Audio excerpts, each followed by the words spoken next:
Welcome to Google I/O. Thank you for joining us. We're at an important inflection point in computing, and it's exciting to be driving technology forward. And we're excited about how we can approach our mission with renewed vigor thanks to the progress we see in AI. Healthcare is one of the most important fields AI is going to transform. If you go and analyze over 100,000 data points per patient, more than any single doctor could analyze, we can actually quantitatively predict the chance of readmission 24 to 48 hours earlier than traditional methods. It gives doctors more time to act. Another example of one of our core products, which we are redesigning with AI, is Gmail. We call it Smart Compose. So as the name suggests, we use machine learning to start suggesting phrases for you as you type. All you need to do is to hit tab and keep auto-completing.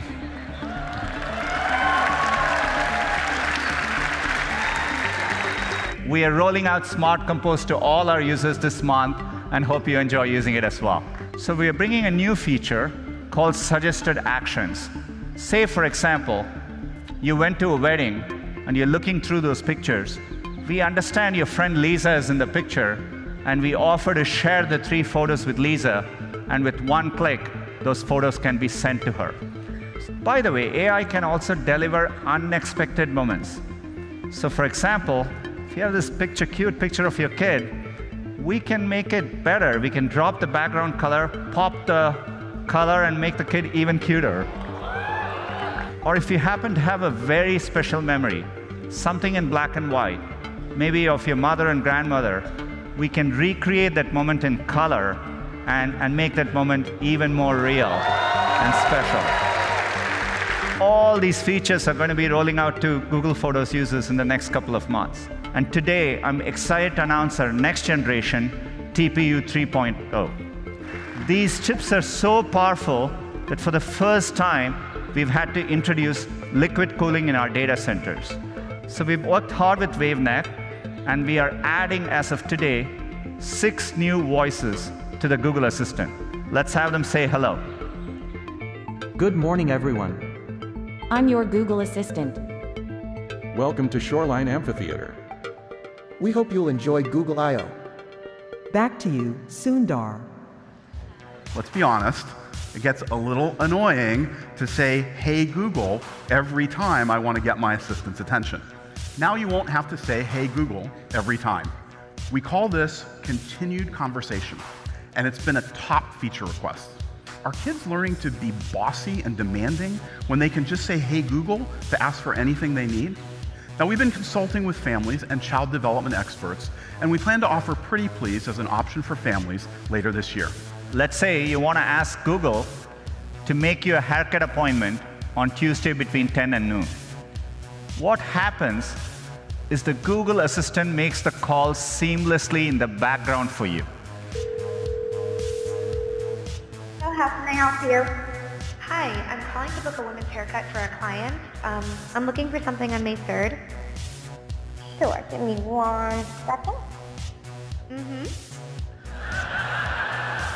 The amazing thing is the assistant can actually understand the nuances of conversation. We've been working on this technology for many years. It's called Google Duplex. It brings together all our investments over the years in natural language understanding, deep learning, text-to-speech. By the way, when we are done, the assistant can give you a confirmation notification saying your appointment has been taken care of. We gave you an early look at our new smart displays at CES in January. We're working with some of the best consumer electronic brands. And today, I'm excited to announce that the first smart displays will go on sale in July. From staying in touch with family with broadcasts and duo video calling, to keeping an eye on your home with all of our other smart home partners, to seeing in advance what the morning commute's like with Google Maps. We're thoughtfully integrating the best of Google and working with developers and partners all around the world to bring voice and visuals together in a completely new way for the home. With the new Google News, we set out to help you do 3 things. First, keep up with the news you care about. Second, understand the full story. And finally, enjoy and support the sources you love. We're rolling out on Android, iOS, and the web in 127 countries starting today. Android P. AI underpins the first of 3 themes in this release, which are intelligence, simplicity, and digital well-being. With Android P, we partnered with DeepMind to work on a new feature we call Adaptive Battery. It's designed to give you a more consistent battery experience. And then with this understanding, the operating system adapts to your usage patterns so that it spends battery only on the apps and services that you care about. Adaptive Brightness learns how you like to set the brightness slider, given the ambient lighting, and then does it for you in a power-efficient way. With Android P, we're going beyond simply predicting the next app to launch to predicting the next action you want to take. We call this feature App Actions. Slices are a new API for developers to define interactive snippets of their app UI that can be surfaced in different places in the OS. If I type Lyft into the Google Search app, I now see a slice from the Lyft app installed on my phone. Lyft is using the Slice API's rich array of UI templates to render a slice of their app in the context of search. And then Lyft is able to give me the price for my trip to work, and the slice is interactive, so I can order the ride directly from it. Pretty nice. I'm really excited to announce MLKit, a new set of APIs available through Firebase. With MLKit, you get on-device APIs to text recognition, face detection, image labeling, and a lot more. And MLKit also supports the ability to tap into Google's cloud-based ML technologies. We think we can help users with their digital well-being in 4 ways. We want to help you understand your habits, focus on what matters, switch off when you need to, and above all, find balance with your family. In Android, we're actually going to give you full visibility into how you're spending your time. The apps where you're spending your time, the number of times you unlocked your phone on a given day, the number of notifications you got, and we're going to really help you deal with this better. Android P will show you a dashboard of how you're spending time on your device. We're making improvements to Do Not Disturb mode, to silence not just the phone calls and texts, but also the visual interruptions that pop up on your screen. We've created a new gesture that we've affectionately codenamed Shush. If you turn your phone over on the table, it automatically enters Do Not Disturb, so you can focus on being present. No pings, vibrations, or other distractions. Android P will help you set up a list of contacts that can always get through to you with a phone call, even if Do Not Disturb is turned on. So we created Wind Down mode. You can tell the Google Assistant what time you aim to go to bed, and when that time arrives, it will switch on Do Not Disturb and fade the screen to grayscale. Well, today, we're announcing Android P Beta. And with efforts in Android Oreo to make OS upgrades easier, Android P Beta is available on Google Pixel and 7 more manufacturer flagship devices today. Maps was built to assist everyone, wherever they are in the world. We're now able to automatically add new addresses, businesses, and buildings that we extract from Street View and satellite imagery directly to the map. This is critical in rural areas, in places without formal addresses, and in fast-changing cities like Lagos here, where we've literally changed the face of the map in the last few years. We're adding a new tab to Maps called For You. It's designed to tell you what you need to know about the neighborhoods you care about, new places that are opening, what's trending now, and personal recommendations. We've created a score called Your Match to help you find more places that you'll love.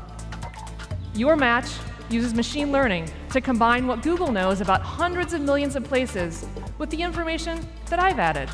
Restaurants I've rated, cuisines I've liked, and places that I've been to. Share the list with your friends to get their input too. You can easily share with just a couple of taps on any platform that you prefer. Then, my friends can add more places if they want to, or just vote with one simple click, so we can quickly choose a group favorite. So now, instead of copying and pasting a bunch of links and sending text back and forth, decisions can be quick, easy, and fun. What if the cameras can help us answer questions? Questions like, where am I going? Or what's that in front of me? Our teams have been working really hard to combine the power of the camera, the computer vision, with Street View and Maps to reimagine walking navigation. You can start to see nearby places, so you see what's around you, And just for fun, our team's been playing with an idea of adding a helpful guide like that there, so that it can show you the way. VPS, Visual Positioning System, that can estimate precise positioning and orientation. We think the camera can also help you do more with what you see. That's why we started working on Google Lens. Oh, that cute dog in the park, that's a Labradoodle. Lens can now recognize and understand words. With smart text selection, you can now connect the words you see with the answers and actions you need. So you can do things like copy and paste from the real world directly into your phone. The next feature I want to talk about is called Style Match. And the idea is this. Sometimes your question is not, oh, what's that exact thing? Instead, your question is, what are things like it? You're at your friend's place, you check out this trendy-looking lamp, and you want to know things that match that style. And now Lens can help you. So the last thing I want to tell you about today is how we're making Lens work in real time. So as you saw in the Style Match example, you start to see, you open the camera, and you start to see Lens surface proactively all the information instantly. And it even anchors that information to the things that you see. But we're very excited that starting next week, Lens will be integrated right inside the camera app on the Pixel, the new LG G7, and a lot more devices.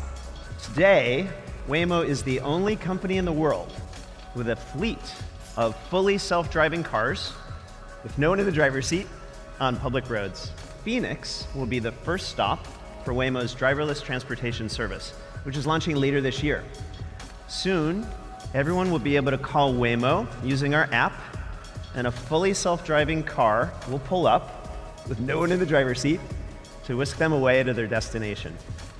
And within a matter of months, we reduced the error rate for detecting pedestrians by 100x. That's right, not 100%, but 100 times. Now at Waymo, AI touches every part of our system, from perception to prediction to decision-making to mapping and so much more. Now, to be a capable and safe driver, our cars need a deep semantic understanding of the world around them. Our vehicles need to understand and classify objects, interpret their movements, reason about intent, and predict what they will do in the future. And today, I want to tell you about two areas where AI has made a huge impact: perception and prediction. Traditionally in computer vision, neural networks are used just on camera images and video. But our cars have a lot more than just cameras.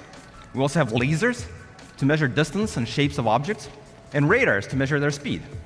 And by applying machine learning to this combination of sensor data, we can accurately detect pedestrians in all forms in real time. Our fleet has self-driven more than 6 million miles on public roads. And at Waymo, we use the TensorFlow ecosystem and Google's data centers, including TPUs, to train our neural networks. And with TPUs, we can now train our nets up to 15 times more efficiently. And we can't wait to make our self-driving cars available to more people, moving us closer to a future where roads are safer, easier, and more accessible for everyone. Thanks, everyone. It's a great reminder of how AI can play a role in helping people in new ways all the time. And I hope you all find some inspiration in the next few days to keep building good things for everyone. Thank you.